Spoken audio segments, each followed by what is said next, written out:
সেজো, এক ছোট, ভালো করলি না কিন্তু, একদম ভালো করলি না। কি করেছি? হ্যাঁ কি করেছি শুনি? কি করেছি শুনি? কি করেছি? নেকা সাজা হচ্ছে যেন কিছুই জানে না। কি হয়েছে গো? হবে আবার কি হয়েছে? আমার মাথা আর তোমার মুন্ডু। এক্ষুনি গঙ্গা নিয়ে এলাম আর ইচ্ছে করে আমারই পায়ের সামনে কিনা এই জঞ্জালগুলো ফেললে? ভালো হচ্ছে না নদী, তখন থেকে তুমি উল্টো পাল্টা কথা কয়ে যাচ্ছ। আমি কিনা এক্ষুনি গঙ্গা নিয়ে এলাম আরে দুই হারামজাদি মিলে একবার তাক করে ফেললো এটা। দাঁড়াও দাঁড়াও, দেখাচ্ছি, দাঁড়াও। জালির মারলে গা, ওনার মুখের চোটে এই ভদ্র করে কেউ দুদণ্ড শান্তিতে জিরোতে পারবে না। আজ বলবো তেমন, দাঁড়াও। এই যে বাজে কথা কেন কইছো? হ্যাঁ কেন কইছো বাজে কথা? তোমার গায়ের উপর কোথায় পড়েছে দেখি? কোথায় পড়েছে তোমার গায়ের উপরে? খালি আমাদের নামে মিছে কথা বলে না। দেখো ছোট বউ, তোমাদের অনেক অত্যাচার আমি সহ্য করেছি, আজ একটা হেস্তনেস্ত করবো তবে ছাড়বো। শোনো দিদি, পায়ের ওপর পাতুলে যদি ঝগড়া করার এতই শখ হয়েছে তো অন্য কারোর সঙ্গে করো, আমাদের সঙ্গে করতে এসো না। আরে তখন থেকে যে আমাদের খালি দুষছো, বলি তুমি কি নিজের চোখে দেখেছো এই উঠানে আমরা ময়লা ফেলেছি? কি করে দেখবো? যে দেখারই হতো তাহলে তো ওপর দিকে তাকিয়ে তাকিয়েই সারা জীবন পথ চলতে হতো। হারামজাদির দল, যত বড় মুখটা তত বড় কথা। তোর উঠানে আমি ফেলে দিয়ে আসবো দেখিস।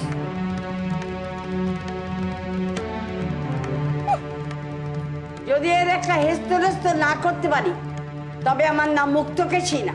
আমাকে তো চেনো না, দেখে নেবো, আমি দেখে নেবো। তুমি যাও, আমি পরিষ্কার করে দিচ্ছি। শোনো বাচ্চা, মেয়েতে কিন্তু ঘরে উঠো। কোন জাতের টোকাটা কে জানে, আমিও যাই আবার নিয়ে আসি। কি তত্ত্ব কথাটা তবে বলো, আমি অন্য লোক দিয়ে পাঠিয়ে দেবো। তুই সাধন সরলকে পাঠাবি?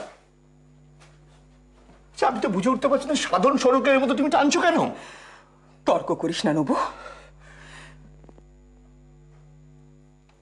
যেটা বলছি সেই কথাটা শোন। হ্যাঁ, সবার কথা শোনাই তো আমার কাজ সুধুদি, তাই না? আচ্ছা আমাকে একটা কথা বলো তো সুধুদি, আমি না হয় তার কাছে শত্রু অপরাধী, কিন্তু ওই মেয়েটাকে দেখবার জন্য একবার তার মন কেমন করে না? তাহলে কেমন মা সে বলো তো?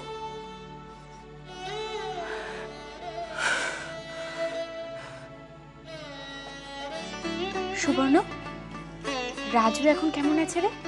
ভালো। তুই পারিসও বটে মেজো। এ বাড়িতে মেজো ঠাকুরপোকে দিয়ে একেবারে ডাক্তার ডাকিয়ে আনলি। তুমিও জেনে গেছো? জানবো না? মা জেঠি সবাই তো এই নিয়েই আলোচনা করছে। উনি কি বলেছে জানিস? উনি বলেছেন মেজো বউয়ের ক্ষমতা আছে। আচ্ছা সুবর্ণ, দিদির কমাস চলছে রে? কি?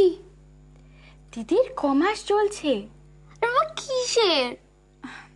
আরে বাবা, দিদি কমাসের বোয়াতি, কবে বাচ্চা হবে? মা বললেছে এখন দেরি আছে, অঘ্রাণে হবে। ও, আর বড় বড় কথা বলতে হবে না। বাটিটা দে আর এই জলের ঘটিটা নিয়ে হাতটা ধুয়ে নে, কেমন?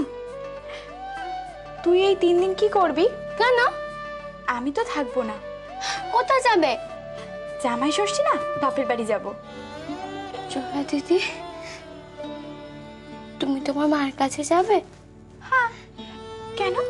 সবাই তো এই সময় যায় রে মায়ের কাছে।